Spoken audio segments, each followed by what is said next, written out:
ಓಂ ಶ್ರೀ ರಾಘವೇಂದ್ರಾಯ ನಮಃ. ಶ್ರೀ ಗುರುಭ್ಯೋ ನಮಃ. ಪರಮಗುರುಭ್ಯೋ ನಮಃ. ಶ್ರೀಮದಾನಂದ ತೀರ್ಥ ಭಗವತ್ಪಾದ ಆಚಾರ್ಯ ಗುರುಭ್ಯೋ ನಮಃ. ಶ್ರೀ ವೇದು ವ್ಯಾಸಾಯ ನಮಃ. ಲಕ್ಷ್ಮೀ ಹಯಗ್ರೀವಾಯ ನಮಃ. ಲಕ್ಷ್ಮೀ ವೆಂಕಟೇಶಾಯ ನಮಃ. ಓಂ ನರಸಿಂಹೋ ಅಖಿಲಾಜ್ಞಾನಃ ಮತಧ್ವಾಂತ ದಿವಾಕರಃ ಜಯತಿ ಅಮಿತ ಸುಜ್ಞಾನ ಸುಖಶಕ್ತಿ ಪಯೋನಿಧಿ. ಪ್ರಥಮೋ ಹನುಮನ್ನಾಮೋ ದ್ವಿತೀಯೋ ಭೀಮೇವ ಚ ಪೂರ್ಣ ಪ್ರಕೃತ್ಯೇಶ್ಯೋ ಭಗವತ್ ಕಾರ್ಯ ಸಾಧಕಃ. ಜ್ವಾಲಾ ಭವರೋಗ ವೈದ್ಯ ಲಕ್ಷ್ಮೀ ನರಸಿಂಹದೇವರ ಸನ್ನಿಧಾನ, ನವನರಸಿಂಹದೇವರ ಸನ್ನಿಧಾನ, ಮುಖ್ಯ ಪ್ರಾಣ ದೇವರ ಸನ್ನಿಧಾನ, ಸಾಕ್ಷಾತ್ ಸಂತಾನ ಗೋಪಾಲಕೃಷ್ಣ ಇರ್ತಕ್ಕಂಥ ಸನ್ನಿಧಾನ, ನಮ್ಮ ನಿಮ್ಮ ಗುರುಗಳಾಗಿರ್ತಕ್ಕಂಥ ರಾಘವೇಂದ್ರ ಸ್ವಾಮಿಗಳ ಮೃತ್ಕಾ ಬೃಂದಾವನದಲ್ಲಿ ಜಯತೀರ್ಥರು, ವಿಜೇಂದ್ರ ತೀರ್ಥರು, ರಾಯರು ಮೂರೂ ಮೂರ್ತಿಗೆ ಇರ್ತಕ್ಕಂಥ 48 ಸಾಲಿಗ್ರಾಮ ಇರ್ತಕ್ಕಂಥ ಇಂಥ ಕ್ಷೇತ್ರದಲ್ಲಿ ರಾಘವೇಂದ್ರ ಸ್ವಾಮಿಗಳು ಪ್ರತಿಯೊಬ್ಬರಿಗೂ ಒಳ್ಳೆ ಆರೋಗ್ಯವನ್ನ, ಒಳ್ಳೆ ಭಾಗ್ಯವನ್ನ, ಒಳ್ಳೆ ಸಂಪತ್ತನ್ನು ಕೊಟ್ಟು ರಾಯರ ಅನುಗ್ರಹವನ್ನು ಮಾಡಲಿ ಅಂತೇಳಿ ಭಗವಂತನಲ್ಲಿ ಪ್ರಾರ್ಥನೆ ಮಾಡ್ತಾ, ವಿಶೇಷವಾಗಿ ನಡೆದಿರ್ತಕ್ಕಂಥ ಘಟನೆ ರಾಘವೇಂದ್ರ ಸ್ವಾಮಿಗಳ ಮಂತ್ರಾಕ್ಷತೆಯಿಂದ, ರಾಯರ ಮಂತ್ರಾಕ್ಷತೆಯಿಂದ ಹೇಗೆ ಅನುಗ್ರಹಗಳಾಗ್ತಕ್ಕಂಥ ಭಾಗ್ಯ ಇರುತ್ತೆ. ಮಂತ್ರಾಕ್ಷತೆ ಅಂದ್ರೆ ಏನು? ರಾಯರ ಮಂತ್ರದಿಂದ ಮಾಡಿರ್ತಕ್ಕಂಥದೇ ಅಕ್ಷತೆ, ಮಂತ್ರಾಕ್ಷತೆ. ಆ ಮಂತ್ರಾಕ್ಷತೆಯನ್ನ ರಾಯರ ಸ್ತೋತ್ರವನ್ನು ಪಠನೆಯನ್ನ ಮಾಡಿ 21 ಬಾರಿ ರಾಯರ ಸ್ತೋತ್ರದಿಂದ ಪಠನೆಯನ್ನ ಮಾಡಿ, ಆ ಪಠನೆಯಿಂದ ರಾಯರಿಗೆ ವಿಶೇಷವಾಗಿ ಅರ್ಚನೆಯನ್ನ ಮಾಡಿ ಆ ಮಂತ್ರಾಕ್ಷತೆಯನ್ನ ಪ್ರತಿಯೊಬ್ಬರಿಗೂ ಕೊಡ್ತೀರಿ. ಅದೇ ರೀತಿಯಾಗಿ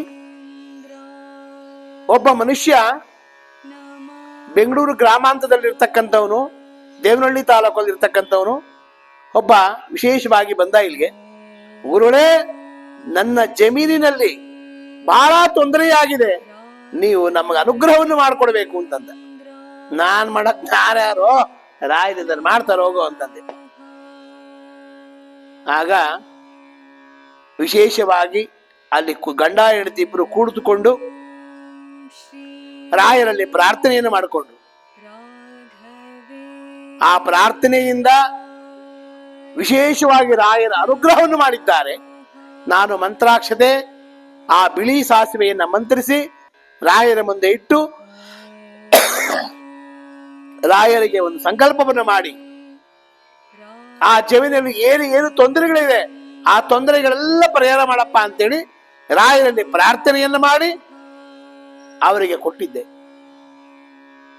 ಆಗ ಅವರು ತೆಗೆದುಕೊಂಡು ಹೋಗಿ ಆ ಭೂಮಿಯಲ್ಲಿ, ಆ ಜಮೀನಿನಲ್ಲಿ ಆ ಮಂತ್ರಾಕ್ಷತೆ ಮಧ್ಯೆ ವಿಶೇಷವಾಗಿ ಬಿಳಿ ಸಾಸಿವೆಯನ್ನು ಹಾಕಿದ್ದಾರೆ. ಅದೇ 1 ತಿಂಗಳಲ್ಲಿ ಅವರು ಅನ್ಕೊಂಡಿರ್ತಕ್ಕಂಥ ಕೆಲಸ ಎಲ್ಲ ರಾಘವೇಂದ್ರ ಸ್ವಾಮಿ ಅನುಗ್ರಹವನ್ನು ಮಾಡಿಬಿಟ್ಟಿದ್ದಾರೆ. ಅವನು ವಿಶೇಷವಾಗಿ ರಾಮಣ್ಣ ಅಂತ ಅವನ ಹೆಸರು. ಆ ರಾಮಣ್ಣ ವಿಶೇಷವಾಗಿ, ಗುರುಳೇ ನಮಗೆ ಅನುಗ್ರಹ ಆಗಿದೆ, ಆ ಜಮೀನಿನ ಒಂದು ಎಲ್ಲ ಕೆಲಸಗಳು ಆಗಿದೆ, ರಾಯರಿಗೆ ಏನು ಬೇಕು ಅಂತ.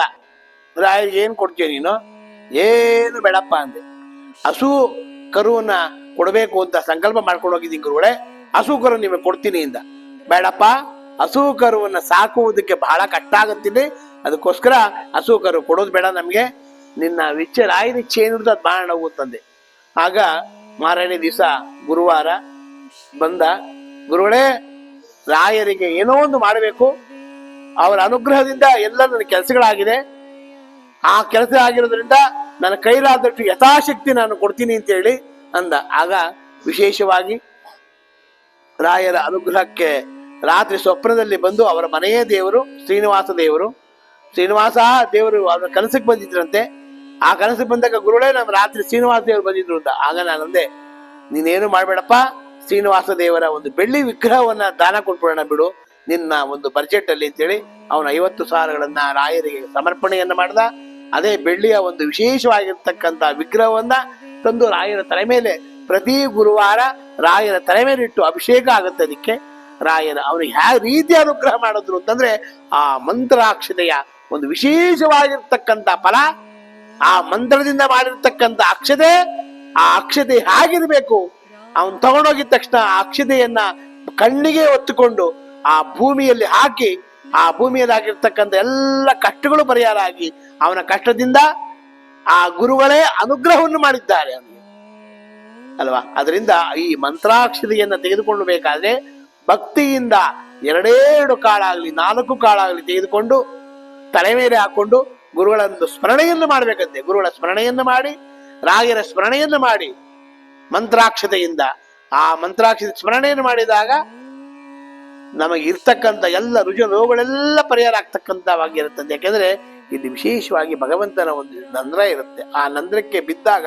ಎಲ್ಲ ದೇಹಕ್ಕೆಲ್ಲ ಹೋಗುತ್ತಂತೆ. ಅದಕ್ಕೋಸ್ಕರವಾಗಿ ಯಾವತ್ತು ತಲೆ ಮೇಲೆ ಮಂತ್ರಾಕ್ಷತೆಯನ್ನು ಹಾಕೊಂಡಾಗ ಭಕ್ತಿಯಿಂದ ಸುಮ್ಮನೆ ಎಸ್ಕೊಂಡ್ಬಿಡುದು, ಎಲ್ಲೆಲ್ಲೋ ಹಾಕೊಂಡ್ಬಿಡುದು, ಭಕ್ತಿಯಿಂದ ಪ್ರಾರ್ಥನೆ ಮಾಡ್ಕೋಬೇಕು. ಮಂತ್ರಾಕ್ಷತೆ ತೆಗೆದುಕೊಂಡು ಪೂಜ್ಯಾಯ ರಾಘವೇಂದ್ರಾಯ ಸತ್ಯ ಧರ್ಮ ರಥಾಯ ಚ ಭಜತಾಂ ಕಲ್ಪವೃಕ್ಷಾಯ ನಮತಾಂ ಕಾಮಧೇನವೇ ಅಂತೇಳಿ ರಾಯರ ಒಂದು ಸ್ಮರಣೆಯನ್ನು ಮಾಡಿ, ಇಲ್ಲ ಓಂ ಶ್ರೀ ರಾಘವೇಂದ್ರಾಯ ನಮಃ, ಓಂ ಶ್ರೀ ರಾಘವೇಂದ್ರಾಯ ನಮಃ ಅಂತೇಳಿ 3 ಬಾರಿ ಹೇಳಿ ಆ ಮಂತ್ರಾಕ್ಷತೆಯನ್ನ ತಲೆ ಮೇಲೆ ಹಾಕೊಂಡಾಗ ನಮ್ಮಲ್ಲಿ ಇರ್ತಕ್ಕಂಥ ಎಲ್ಲ ರುಚಿ ರೋಗಗಳೆಲ್ಲ ಪರಿಹಾರ ಆಗ್ತಕ್ಕಂಥ ಭಾಗ್ಯ ಇರುತ್ತೆ.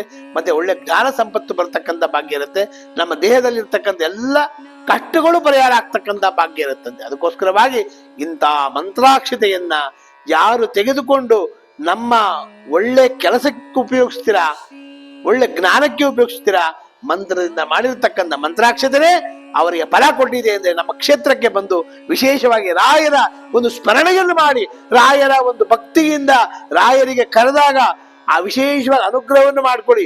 ಇದೇ 10, 11, 12 ರಾಘವೇಂದ್ರ ಸ್ವಾಮಿಗಳ ಆರಾಧನೆ ಇದೆ. ಆರಾಧನೆಗೆ ಬಂದು ರಾಯರನ್ನು ನೋಡಿ ಕಣ್ತುಂಬ ಕಣ್ಣು ಬಿಟ್ಟು ನೋಡ್ತಾ ಇರ್ತಾರಂತವ್ರು. ಯಾಕೆಂದ್ರೆ 48 ಸಾಲಿಗ್ರಾಮ ಇರ್ತಕ್ಕಂಥ ಕ್ಷೇತ್ರ ಇದು. ರಾಯರ ಮೂರ್ತಿಗೆ, ವಿಜೇಂದ್ರ ತೀರ್ಥರ ಮೂರ್ತಿಗೆ, ರಾಯರ ಮೂರ್ತಿಗೆ, ಜಯತೀರ್ಥರ ಮೂರ್ತಿಗೆ, 3 ಮೂರ್ತಿಗೆ ಇರ್ತಕ್ಕಂಥ ಕ್ಷೇತ್ರ ಇದು. ಈ ಕ್ಷೇತ್ರಕ್ಕೆ ರಾಯರು ವಿಶೇಷವಾಗಿ ಬಂದು ಎಲ್ಲರನ್ನು ಉದ್ಧಾರ ಮಾಡ್ತಕ್ಕಂಥವ್ರಾಗ್ತಾರೆ. ಅದಕ್ಕೋಸ್ಕರವಾಗಿ ಇಂತಹ ಕ್ಷೇತ್ರಕ್ಕೆ ಯಾರು ರಾಯರ ಸ್ಮರಣೆಯನ್ನು ಮಾಡ್ತೀರಾ, ಯಾರು ಬರ್ತೀರಾ, ಆರಾಧನೆ ಸಮಯದಲ್ಲಿ 3 ದಿನಗಳ ಕಾಲ ಬಂದು ರಾಯರಿಗೆ ತನು ಮನ ಧನದಿಂದ ಸಹಾಯನೂ ಮಾಡ್ತೀರಾ, ಅವ್ರಿಗೆಲ್ಲರನ್ನು ಉದ್ಧಾರ ಮಾಡ್ತಕ್ಕಂಥವ್ರಾಗ್ತಾರಂತೆ. ಇಂತಹ ಗುರುಗಳ ಸೇವೆಯನ್ನು ಯಾರು ಮಾಡ್ತೀರಾ ಅವ್ರಿಗೆಲ್ಲರಿಗೂ ರಾಯರ ಅನುಗ್ರಹವನ್ನು ಮಾಡ್ತಕ್ಕಂಥವ್ರಾಗ್ತಾರೆ. ಇಂತಹ ಪವಾಡ ನಾನೆಲ್ಲ ಮಾಡಿಸ್ತಾ ಇರೋದು ಎಲ್ಲ ನಿಂದು ರಾಯರು ಅವರ ಅನುಗ್ರಹದಿಂದ ಅವರ ಅಂತರ್ಯಾಮಿಯಾಗಿರ್ತಕ್ಕಂಥ ಮುಖ್ಯ ಪ್ರಾಣ ದೇವರು ಅಂತರ್ಯಾಮಿಯಾಗಿರ್ತ ಲಕ್ಷ್ಮೀ ನರಸಿಂಹ ದೇವರು ವಿಶೇಷವಾಗಿ ಅನುಗ್ರಹವನ್ನು ಮಾಡಿ ಅಂತ ಅವ್ರಿಗೆಲ್ಲರನ್ನು ಉದ್ಧಾರ ಮಾಡ್ತಾ ಇದ್ದಾರೆ ಅಂತ ಹೇಳಿ ನಿಮ್ಗೆ ಯಾಕ್ರಿ ಉದ್ಧಾರ ಮಾಡಲ್ಲ, ಅವರು ಮಾಡೇ ಮಾಡ್ತಾರೆ. ಅದು ಸಂಶಯ ಅಸಂಶಯ ಅಂತ ರಾಘವೇಂದ್ರ ಸ್ವಾಮಿ ಹೇಳ್ತಾರಂತೆ. ಅದಕ್ಕೋಸ್ಕರವಾಗಿ ಇಂತಹ ಗುರುಗಳ ಸೇವೆಯನ್ನು ಯಾರು ಮಾಡ್ತೀರಾ ಅವ್ರಿಗೆಲ್ಲರಿಗೂ ರಾಯರ ಅನುಗ್ರಹವನ್ನು ಮಾಡಲಿ ಅಂತೇಳಿ ಭಗವಂತನಲ್ಲಿ ಪ್ರಾರ್ಥನೆ ಮಾಡ್ತಾ, ಪೂಜ್ಯಾಯ ರಾಘವೇಂದ್ರಾಯ ಸತ್ಯ ಧರ್ಮರಥಾಯ ಚ ಭಜತಾಂ ಕಲ್ಪವೃಕ್ಷಾಯ ನಮತಾಂ ಕಾಮಧೇನವೇ ದೂರ್ವಾದಿ ಧ್ವಾಂತರವೇ ವೈಷ್ಣವೇಂದ್ರೇ ವರಂದ್ರಹೇ ಶ್ರೀ ರಾಘವೇಂದ್ರ ಗುರುವೇ ನಮೋ ಅತ್ಯಂತ ದಯಾಳವೇ. ಇಂಥ ಗುರುಗಳ ಸೇವೆಯನ್ನು ಯಾರು ಮಾಡ್ತೀರಾ 10, 11, 12 ಇದೇ ತಿಂಗಳು ಆಗಸ್ಟ್ ತಿಂಗಳಲ್ಲಿ ರಾಯರ ಆರಾಧನೆ ಇದೆ. ಎಲ್ಲರೂ ಬನ್ನಿ, ರಾಯರ ಸೇವೆಯನ್ನು ಮಾಡಿ, ರಾಯರ ಸೇವೆಯಿಂದ ಎಲ್ಲರಿಗೂ ಅನುಗ್ರಹ ಆಗ್ಲಿ ಅಂತೇಳಿ ಭಗವಂತನ ಪ್ರಾರ್ಥನೆ ಮಾಡ್ತಾ ಸರ್ವಂ ಶ್ರೀಕೃಷ್ಣಾರ್ಪಣಮಸ್ತು. ಮಧ್ವಾಂತರ್ಗತ ಭಾರತೀಶಾರ್ಪಣ. ಪುಟ್ಟರಾಯರೇ, ಏನ್ ಮಾಡ್ತಿದ್ದೀರಾ? ಪ್ರತಿದಿನ ನಮ್ಮ ಅಪ್ಪ ಅಮ್ಮ ನಿಮ್ಮ ಚಾನೆಲ್ ನ ಎಲ್ಲಾ ವಿಡಿಯೋಗಳನ್ನ ನೋಡುತ್ತಾರೆ, ಆದ್ರೆ ಸಬ್ಸ್ಕ್ರೈಬ್ ಶೇರ್ ಮಾಡೋದು ಮರೆತಿದ್ದಾರೆ. ಅದಕ್ಕೆ ನಾನು ಸಬ್ಸ್ಕ್ರೈಬ್ ಶೇರ್ ಮಾಡ್ತಿದ್ದೆ, ಕಮೆಂಟ್ ಕೂಡ ಮಾಡ್ತಿದ್ದೆ. ಹಾಗಾದ್ರೆ ನೀವು ಕೂಡ ಸಬ್ಸ್ಕ್ರೈಬ್ ಶೇರ್ ಕಮೆಂಟ್ ಮಾಡಿ ಪ್ಲೀಸ್. ಓಂ ಶ್ರೀ ರಾಘವೇಂದ್ರಾಯ